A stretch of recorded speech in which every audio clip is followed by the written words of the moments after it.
told you guys, man. We're back once again for another video, you feel me? And we're here with another kill count. So, get your blankets, cause it's time. You see, I'm already suited up.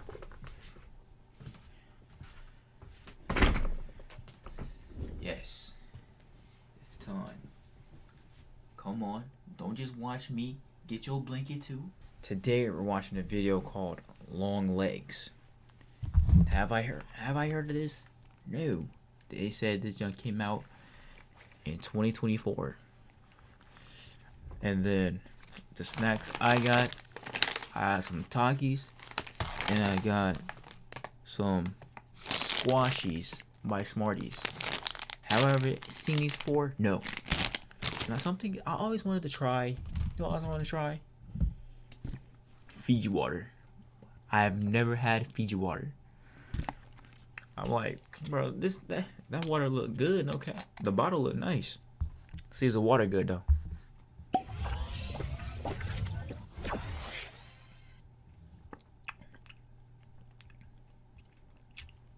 I guess this water was like $2.50 because it said 2 for $5. I only bought one.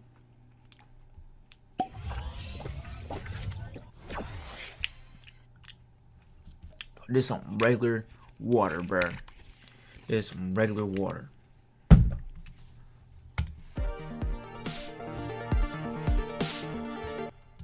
Welcome to the Kill Count, where we tally up the victims in all of our favorite horror movies and show you how they were made. I'm James H. Denise, and today we're looking at Longlegs, released in 2024. Longlegs is the fourth film directed by Oz Perkins, son of Psycho actor Anthony Perkins. Like his father, Oz began his career as an actor, with notable appearances in Legally Blonde and as a young Norman Bates in Psycho 2. We saw him on the Kill Count recently, thanks to his fun little cameo in Nope. Over the past decade plus, Perkins has established himself as a filmmaker in his own right. His style doesn't always work for me, but he does have a style, which I can respect. Longlegs was probably his most mainstream movie, at least until The Monkey, thanks in large part to an incredible marketing campaign by distributor Neon. It follows a female FBI agent in 1990s Oregon as she hunts a serial killer named Longlegs. Agent Lee Harker is played by Micah Monroe, who has established herself as a modern scream queen. She started her career with The Guest and It Follows, and gave an incredible performance in 2022's Watcher. While Harker is reminiscent of Clarice Starling in some ways, Monroe makes her a unique and full-fledged character of her own, a bundle of neuroses and possible autism. Her character goes up against Longlegs, played by Nicolas Cage, doing his Nicolas Cage thing. He's been on The Count and Mandy and Willy's Wonderland, and he's back again here, being somehow both unrecognizable and the most Nicolas Cage I've ever seen him. Given its subject matter, it's no surprise Longlegs pays tribute to crime thriller.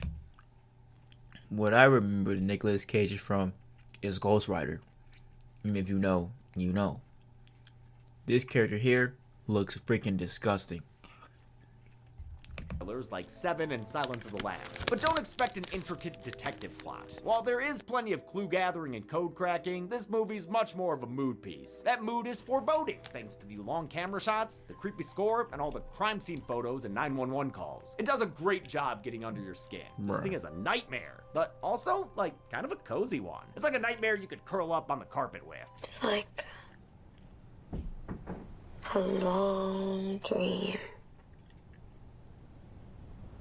And so dark. I know that didn't work for everyone, especially people wanting something more grounded. It gets downright wackadoo in the final act. But for me, it was such a unique horror experience, I'm not gonna get hung up on little plot details. Especially since I saw it on the big screen. I was fine just being swallowed up by cold cinematography and an off-kilter mood.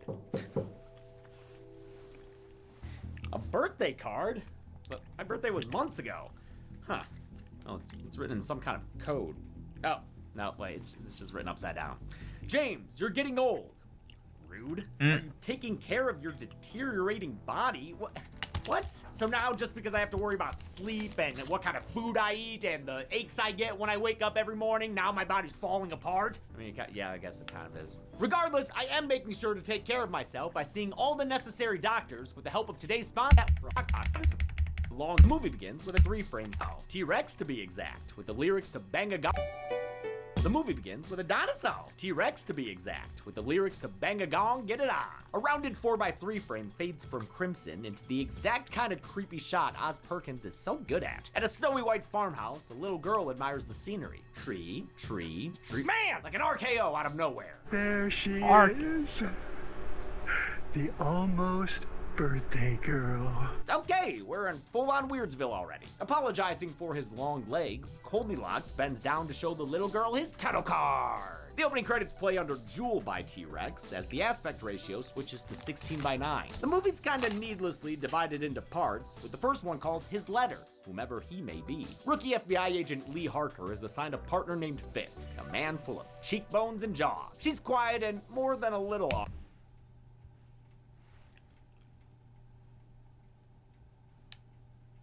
awkward as they canvass houses looking for a suspect.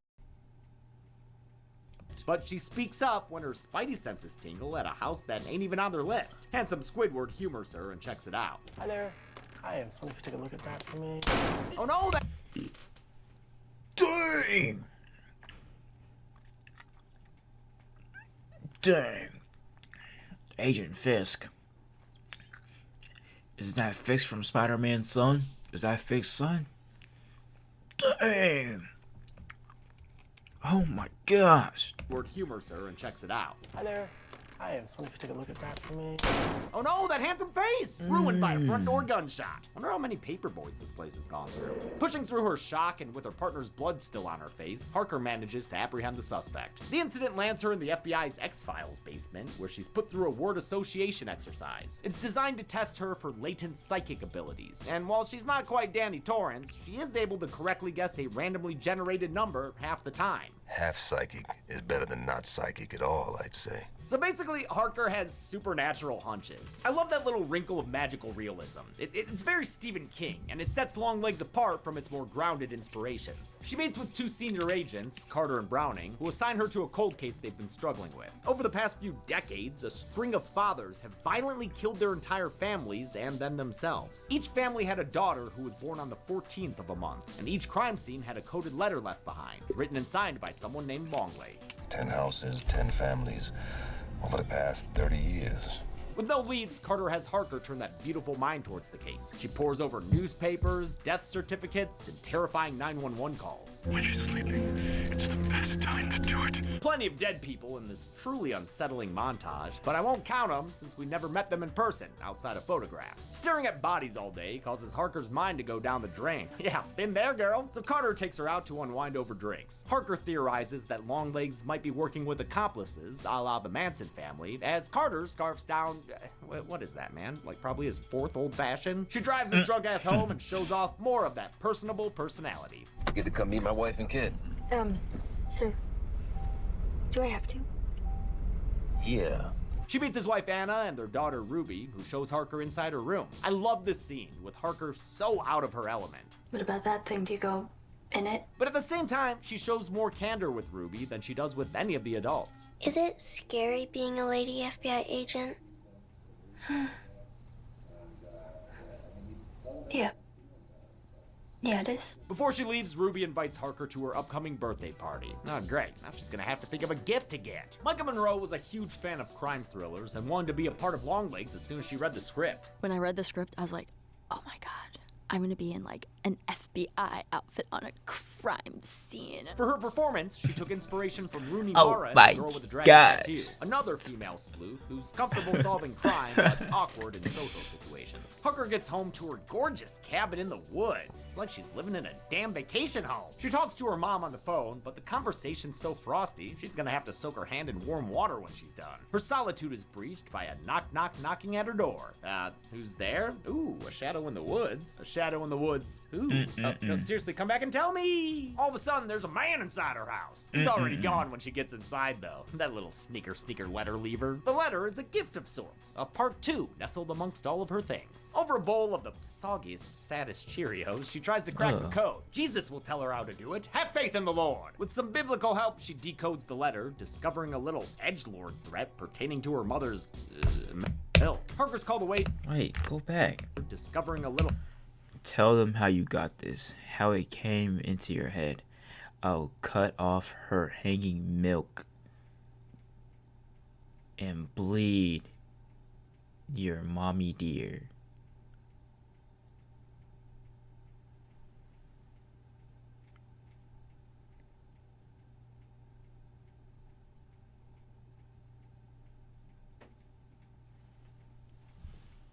Edgelord threat pertaining to her mother's milk. Parker's called away to the latest Longlegs crime scene, which she enters in a sick tracking shot. The family this house belongs to was supposed to be on vacation, which is why it's taken so long to find their nasty, maggoty bodies in the bed. This is the family's mother and 10-year-old daughter, murdered by a father who's also dead, but whose body we never see. Parker uses the cipher from her birthday card to decrypt the letter left here, but she can't tell her boss how she learned to do it, or else, yeah, well, you know. Decoding the rest of Longlegs' letters reveals a pattern to his murders. They always took place 1 to 6 days before or after the family daughter's birthday. It's an algorithm. His algorithm. Oh, careful now. Algorithms really don't like kills, or gore, or grown-up stuff in general. The murder dates form a triangle, with an upcoming murder to take place 3 days from now. And the letters all used a recurring phrase, too. The fine time we had at the Camera family farm, where X's marked the spot. Carter recognizes the name Camera as one of the family of victims, the only one who had a survivor. Carrie Ann Camera was at school when her dad killed her mom and a local priest. It's a welcome break in the case. She's still alive? Water Rock Psychiatric Hospital. It's not far from here. 132 miles, sir. And the old farm? 89.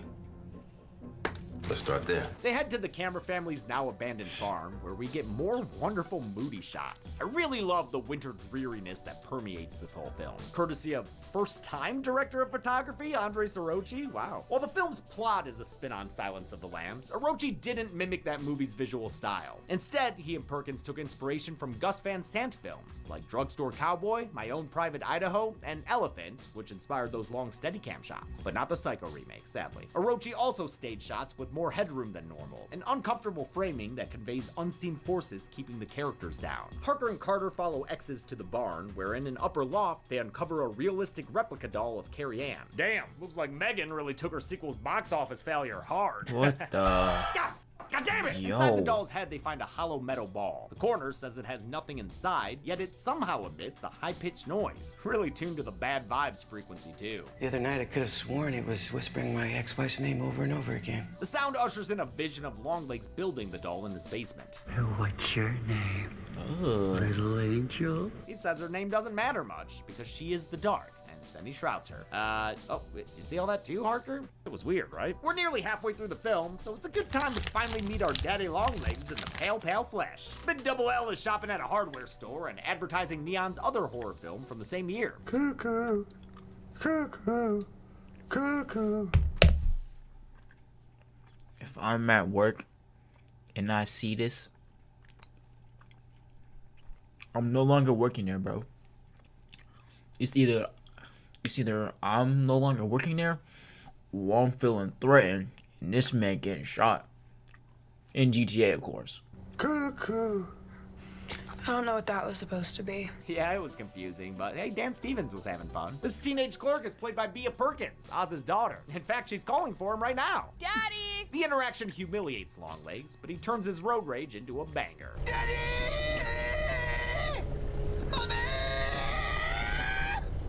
Make me and save me from the hell of living! The agents go to visit Carrie Ann Camera herself. She's been committed to a mental hospital run by the greatest little side character ever. He says Carrie Ann had been unresponsive these past 8 years, but just became lucid yesterday after she got a visitor. Too bad he didn't see who the visitor was, and they used Harker's name for the sign-in sheet. Does the guard check IDs? Well, it does sound like a good idea, but no. I love the random humor in this movie. This bit courtesy of Shaf and Kareem. He was also in The Monkey, the Perkins written and directed film that came out like 7 months after Longlegs. How the hell did you do that, Oz? While Carter waits in the hallway, Harker interviews Carrie Ann, who, surprise, is played by Kiernan Shipka, last seen on the kill count and Totally Killer. I totally wasn't expecting to see her as this random side character, but it makes sense. Shipka had starred in 2015's The Black Coat's Daughter, which was Perkins's directorial debut. She was only hired a few days before shooting and had to wear contacts to match her eye color to the actress playing young Carrie Ann in flashbacks. Carrie Ann doesn't remember anything since her family died, but she recounts the time leading up to it in 4x3 flashback style. Seemed like her mom was into knife play and her dad worked real hard on his axe swings. Must have been practicing for when he used that axe on their local priest. Then, while her mama was talking to a shrouded POV, he used the axe on her too. We see more of the attack in a later flashback. Oh, and I'm also counting Papa Camera now too. We don't see his death on screen, but Logan? we've met him now, and he dies right after this. Carrie Ann's mom is played by stunt woman Lisa Chandler, who also doubled Micah Monroe in this movie. Her creepy performance adds a lot to this kill scene, which we featured on our halftime show video with Oz and Elijah Wood joining us to analyze it and break it down. Carrie Ann tells Harker that she's a big stan of the guy who visited her. Like if he told me to take a jumpy out a window, I'd surely do. This speech pattern is certainly a choice, but I think Shipka commits enough to sell it. I like how brazenly fucking weird it is. Or if he told me to kill you right here in this room with my bare hand, I'd surely do. How would you do that? Just happy as peaches to watch your heavy heart go pop pop, and your eyes is to go all to blood. Even when it gets a little gollum. Carrie Ann says she doesn't remember any doll that looked like her, but implies that Harker also has a doppelganger that she don't remember either. This implied connection between Harker and Longlegs becomes more explicit when Carter uncovers another connection. She was the little girl in the cold open, which took place the day before her 9th birthday. And her birthday is on the 14th of the month, just like the daughters and the families that were killed. Carter's learned this thanks to a police report filed by her mom, which described a tall, pale, creepy-ass trespasser. While it's understandably overlooked with everything else going on, I love Blair Underwood's performance as this movie's Scott Glenn character. Perkins loved him too. He was enchanted just watching him flip a lid over in the barn scene. It was so sexy and suave. Harker has no memory of the incident from her 9th birthday, even though we've seen how memorable it was, so Carter sends her home to talk to her mama. Harker's mother Ruth has been off screen until now, with only her voice heard during eerily flat phone calls. Lee, are you still saying your prayers? Turns out she's equally unsettling in person. Prayers don't do a goddamn thing. Oh man, this mother-daughter relationship is fraught. Lee probably can't even name the last holiday she spent here. Ruth is just so quietly intense. She makes Harker's discomfort levels soar from their already high baseline. You're not a child because you were allowed to grow up. Allowed? This is a cruel world.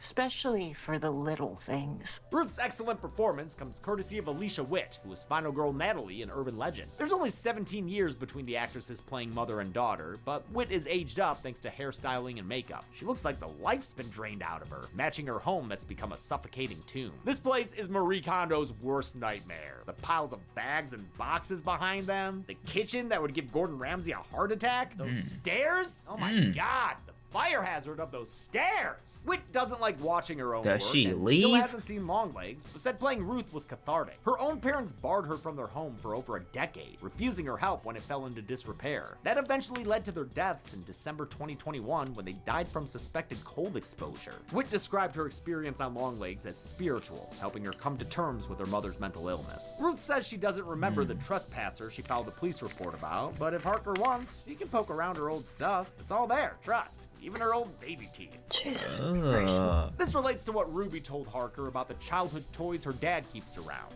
Dad says he wants to keep some of my old stuff around so I don't grow up too fast. But I'm gonna grow up anyway. Perkins called Longlegs his most personal film, largely due to this theme of overprotective parents. His father, Anthony, was a gay man who never came out of the closet and died of AIDS complications in 1992. Oz's mom, actress and model Barry Berenson, had kept his father's sexuality and illness a secret from Oz and his siblings, which includes musician Elvis Perkins, who did the music for Longlegs under the name Zilgi. In another tragic layer to his upbringing, Oz's mom was murdered on 9/11, where she was a passenger on the first plane to hit the towers. The fact that their mother had covered up parts of her life that she considered unsavory became the inspiration for Longlegs. Oddly enough, Nick Cage's performance was also inspired by his own late mother. She used to say, "You look just like a little bird when you were born." And I was like, yeah, that's Longlegs. His cuckoo peekaboo from earlier was something she would do to him when he was younger to make him go to sleep. It scared him too.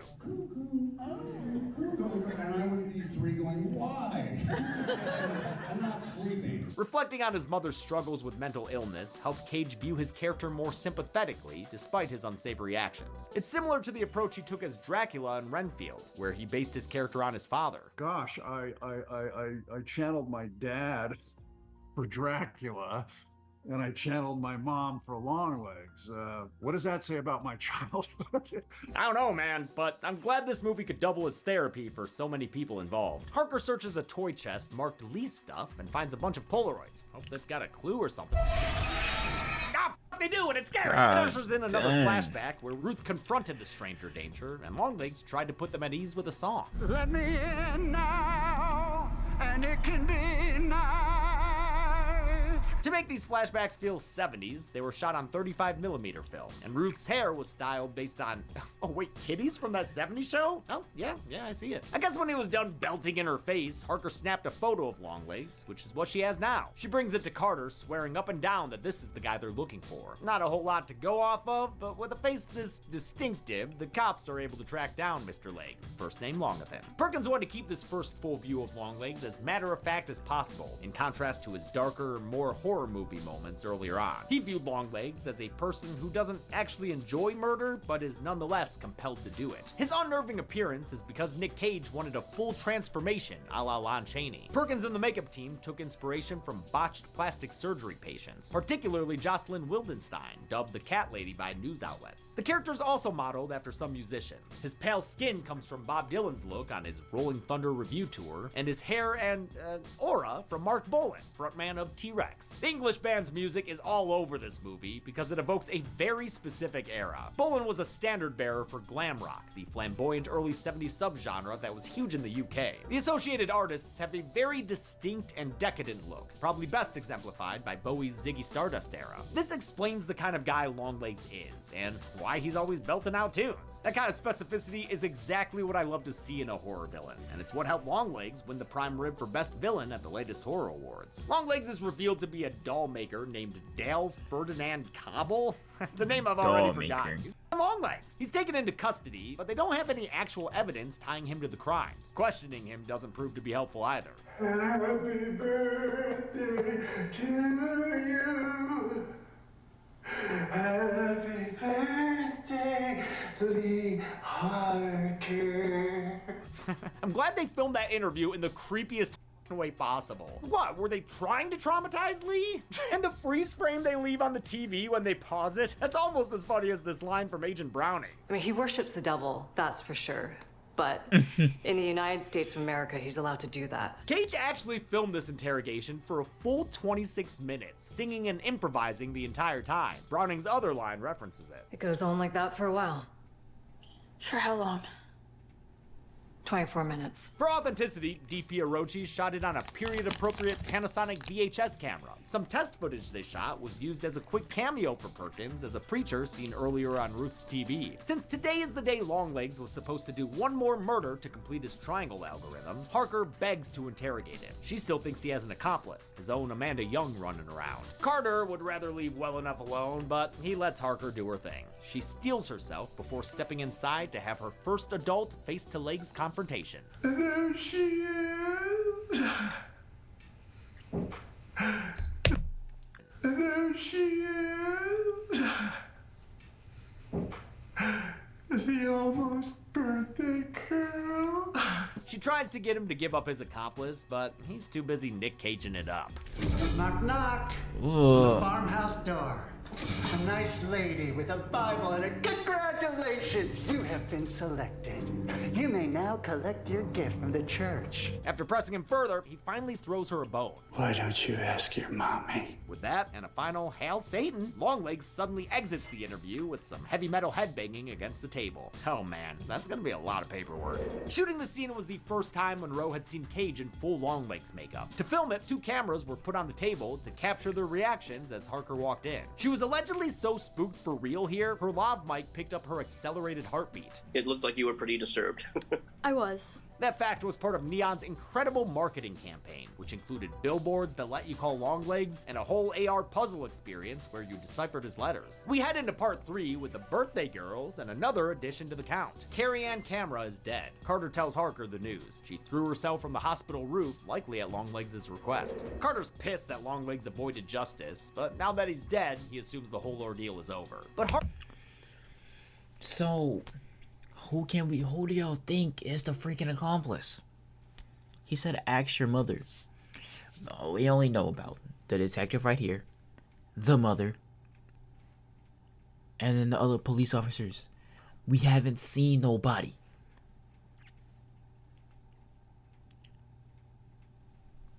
I don't know, bro.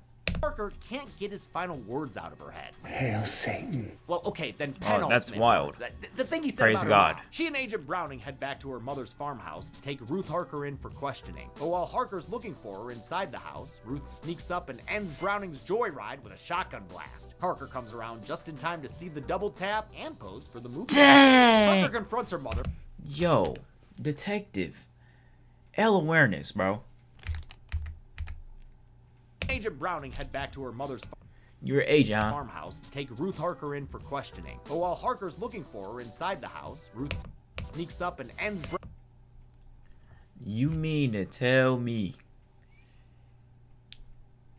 you ain't see her out of your peripheral? I'm gonna turn my head like this. You can still see out your peripheral. I'm still turning my head. I can still see. Nah. And then she's not even on one, bruh. She's not even on, bruh. I would have been on 10 toes. Her house looks crazy in the back. I would have been on 10 toes. Matter of fact, I probably would have even been in a car. Browning's joyride with a shotgun blast. Harker comes around just in time to see the double tap and pose for the movie poster. Harker confronts her mother outside where she finds another doll, this one based on Harker. Wow, it's like a my-sized Barbie, if you know, they were made by Satan. After a brief standoff, Ruth turns the gun on Harker, or Harker doll, not Harker daughter. She blasts the doll's head off, which gives Lee a bit of a brain fart. Really let it rip, too. Knocked her straight to the ground. Looks like there was something in that brain ball after all. An evil mist, or maybe a baby smoke monster. I like how the coroner told them it was empty and pointless to open. It's almost like he was under its influence and trying to protect it. The ball busting makes Harker pass out and ushers in the exposition section of the film. Maybe I should spell it out for you. And spell it out Ruth does. She narrates what happened after Longlegs visited them, how he tied up Ruth and had his black-cloaked associates stare her down. He told Ruth he'd kill her and her daughter unless she helped him with his deeds. To protect Lee, Ruth agreed to be the forward-facing figure for his whole operation. Knock, knock, knock. On the farmhouse door. A nice lady and a Bible. And a congratulations, you've won. Disguised as a nun, Ruth's job was to get these doppelganger dolls inside the house. Each doll contained a metal ball brain that had a little bit of Longlegs inside. His spirit, and that of the literal devil, is what corrupted the families and led the fathers to violently kill all of them. From his hiding place within the dolls, the devil did the rest. Ruth had to sit by and QC the whole thing, making sure it went down like it was supposed to. Doesn't seem like she enjoyed it, but she did it to keep her daughter safe, lending more meaning to that earlier line. You're not a child because you were allowed to grow up. Harker actually figured out the whole doll thing earlier, but was dismissed by Carter. In some cultures, dolls are used in magic to control people. Longlegs is just a man, Harker. Not a witch doctor. But she was right. The dolls were key to everything going on. That's why the very first shot of the film is from the Harker doll's shrouded POV as Longlegs drove up to her house. I know this movie lost a lot of people here with the reveal that the devil is real and that he was using a weird-looking ex-rocker to make dolls that would spiritually poison families and get them all murdered. I get it. It's probably especially jarring if you wanted something more grounded like Silence of the Lambs. But I like that this wound up supernatural. And it's not like it came out of nowhere. Harker was literally reading a devil book in the library. If your problem is you don't think it all adds up in the end, well, I mean, you're not wrong. Perkins admitted he didn't want to flesh out the mythology too much, instead leaving it to audience interpretation. My honest answer is that I make up only as much as is needed to sort of sit on the top like magic shell, you know, like you pour magic shell on ice cream. There's like it's like the density of the mythology is about magic shell dense. I do agree that this specific section spells things out a bit too much, like the classroom scene in Us, you know? And yeah, that one line's quite the clunker. She had once been a nurse. Now her work would be murdering families. But all in all, it still works for me. Harker comes to inside Longlegs' basement workshop, which, in a Black Phone-esque twist, is actually in her childhood home. She had seen a bug coming out from under the door earlier, but couldn't open it because it was locked. I guess Double L likes his privacy. Harker answers a ringing phone and hears the voice of Longlegs on the other end. He tells her to get... Fact that The killer has been in your house the whole time? Nah, bro, that is crazy. The whole time. You find out he been in your house the whole time since day one. Since you was a little kid. To Ruby's birthday party, so she might as well take his car that she finds parked out back. On the way, she has a good scream, mirroring her tormentor's freak out from earlier. Harker arrives to find Carter wearing a smart cable knit sweater and serving looks into the camera. There's also a blink and you'll miss it reflection in their front door, an outline of the frickin' devil. It's one of 15 devils hidden throughout the film, hinting at his presence throughout Harker's life. Perkins wanted them to make viewers take a closer look at the film. This final appearance was his favorite, partly because it covered up the camera's reflection in the glass. Inside, Harker finds that Ruth has already crashed the party, sitting there looking like Satan's little hobbit helper. Harker tries to warn Carter about her mom, but he just yells at her to sit up the chip. Looks like the doll Ruth brought over is already affecting the family. Honey, maybe now would be a good time to bring out the cake. Oh my gosh. Yo, if you don't do something, it's obviously what you need to do. Take the doll out. Take the doll out the house. I'm sorry. My boy, I forgot the detective name. Lee, what's that man's name? I forgot. But detective, Coach, I'm gonna call him Coach. Coach, I'm sorry. I have respect for all your family. You know how fast I'm taking that doll out of the house?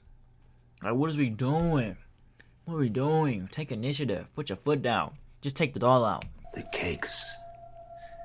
Yeah. I'll find something to cut up the cakes with. Their fatalist behavior here really freaks me out, especially when Ruth tells Harker it's too late to save Anna. Carter's dialogue confirms his intentions to kill her. I'm so sorry. I'll be right back. No, I'll be right back. You'll still be in the kitchen. Still, it kind of pisses me off that Harker just sits there and lets them go into the kitchen. That's what I'm saying. Like, what is you? You know what? Chill. What are we doing? What are we doing, bro? She hears Carter stabbing Anna to death in there. You could have stopped him, Harker. Anna seemed like a nice lady, and now she's dead.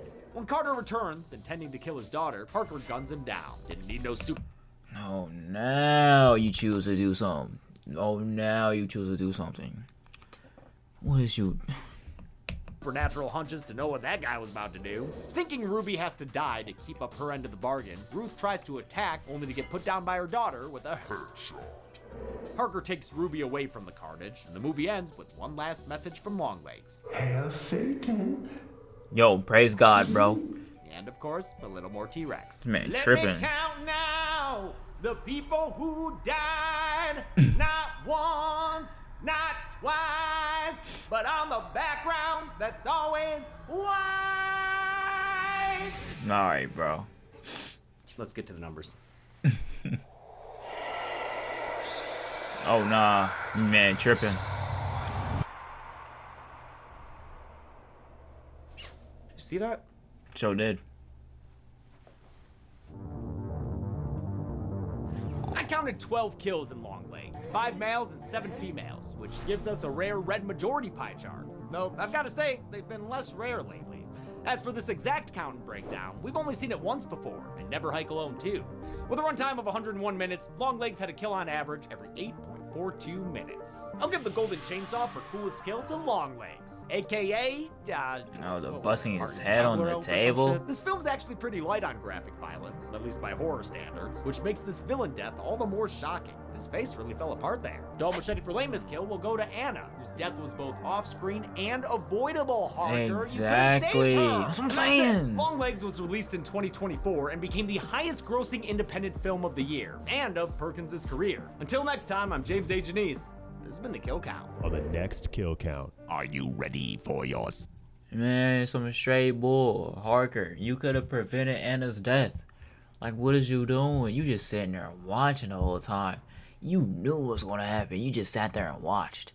And then you blew down Coach when he came out of the room all bloodied up with a knife. Come on, Harker. Harker, what are you doing? What are you doing? Alright, that's gonna be it for today's video, man, of Kill Count, aka Dead Meat, of the movie Longlegs of 2024. If you guys want, if you guys have a Dead Meat, aka Kill Count recommendation, let me know what y'all want to see and we'll react to it. But the movie was cool. It was cool. I forgot to rate Tower of Destination.